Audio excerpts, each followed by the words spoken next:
and welcome to the channel. Here, I share Scareful stories. Stories to make you scared, make you think, make you wonder, and maybe, just maybe, make you a little more careful. If you're new here, welcome. I hope you enjoyed the video and that you'll take a moment to subscribe to the channel. After the video, if you could give the video a like and leave a comment down below, it would be much appreciated. Today, we're looking into the Scareful story of Daniel Robinson, who went missing near Buckeye, Arizona on June 23, 2021. Daniel Cornelius Robinson was 24 years old when he went missing. Originally from Columbia, South Carolina, he was living in Arizona and working as a hydro-geologist. On the morning of June 23, 2021, Daniel was working at a remote drill site near Sun Valley Parkway and Cactus Road near Buckeye, Arizona. Also at the work site was a coworker, Ken Elliott. Daniel and Ken had never worked together before, so they made small talk about the weather and their work. Although everything started off pretty normally, it didn't take long for Ken to begin to wonder if something was wrong with Daniel. He describes Daniel as being distracted and reported to police that he kept talking about taking a rest. As they worked, he said that Daniel kept staring off into the desert. Then, without saying anything, Daniel went to his Jeep and drove off with only a wave. That was around 9:30 a.m. Ken reported Daniel taking off to coworkers and said that maybe he had gotten sick and would call in later, but no one heard from Daniel and he would be reported missing later that same day. The road to the remote drill site was dirt and Ken was able to see the Jeep's tracks. Where he expected to see a turn back towards Phoenix, instead, the tracks went in the opposite direction,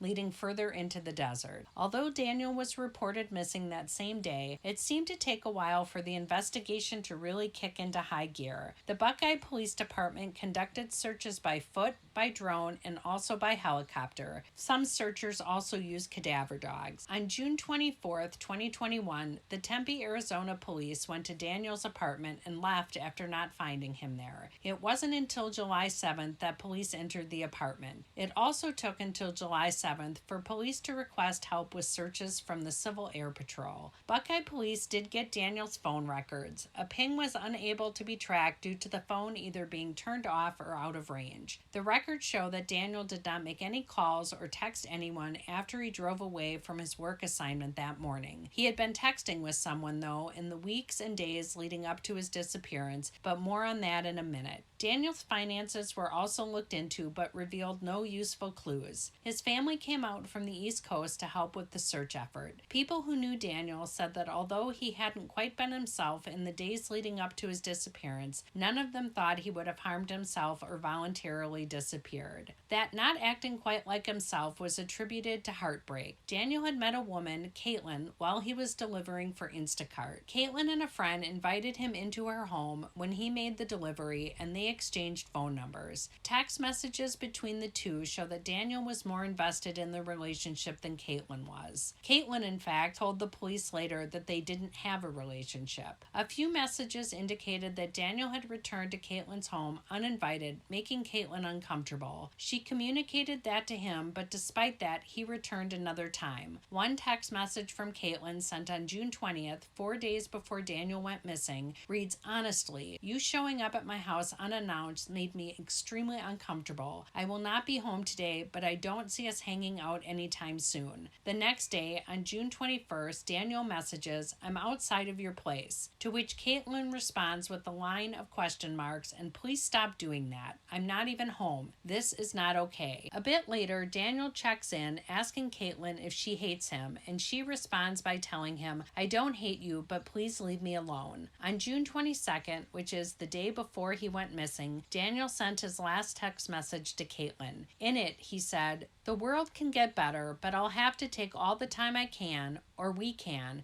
whatever to name it. I'll either see you again or never see you again." It took almost a month for Daniel's vehicle to be found. On July 19th, 2021, a rancher found the Jeep turned onto its side in a ravine. The car was found only 4 miles away from the worksite and in an area that had already been searched. The Jeep had sustained quite a bit of damage and the airbags had been deployed. The car was still in drive when it was found. Police said that the driver had been wearing the seatbelt. Inside were many of Daniel's belongings, including his clothes, phone, wallet, keys, backpack that had his work laptop and documents inside, and bottled water. The clothing items included an orange work vest, a pair of shorts, a pair of jeans that had been turned inside out, a t-shirt, and mismatched black socks. One of his boots was found underneath the vehicle. Despite the damage to the vehicle, there were no traces of blood found inside. There were also no tracks leading away from the Jeep, but it had also rained multiple times over the previous weeks. Detectives on the scene felt that Daniel had driven away from the job site, continued past where the dirt road ended, and drove up the hillside. He then drove over several bushes and eventually ended up in the ravine. The rancher didn't think the car could have been in the ravine for as long as a month because he says that his cattle would have come across it before then. The police say that although the area had been searched, that it was possible that the Jeep was missed given the rough terrain. Obviously, finding the vehicle triggered a new search for Daniel. The ravine was searched, but Daniel was not found. On July 31st, 2021, a skull was found, but testing revealed that it was not Daniel's. Months later, on November 6, another search discovered more human bones, but those two do not belong to Daniel. It seems there's an awful lot of missing people out there in the desert. With the official investigation and searches failing to find Daniel, his family hired a private investigator. The private investigator looked into the Jeep and determined that it had been involved in potentially multiple accidents prior to ending up in the ravine. He did not think that the damage to the Jeep was consistent with it going only into the ravine. He also claims that the car had been driven 11 miles after the airbags were deployed and that the ignition was turned on 46 times after the deployment. The first accident was determined to have happened about 4 hours after Daniel left the work site. The private detective told investigators that the Jeep contained some red paint transfer from another vehicle. The police had earlier received information from the Jeep that it had been going 28 miles an hour at the time that the airbags deployed, but the private investigator disputed that the Jeep would have been able to get up to that speed and maintain it for up to 5 seconds before the crash on the terrain by the ravine. The private detective theorized that the crash scene had been staged. The police say that the 11 extra miles could have happened if the tires continued to spin after the Jeep rolled onto its side, or from the tow truck pulling it out of the ravine and down the road. A later report revealed that small discrepancies in odometer readings are not that unheard of. They also say that the damage to the Jeep is consistent with the Jeep going into the ravine, impacting hard at the bottom, and then moving both forward and lateral, tipping onto its hood and windshield as it rolled over onto the side. The 40-some ignition starts could have been someone trying to start the car after the crash,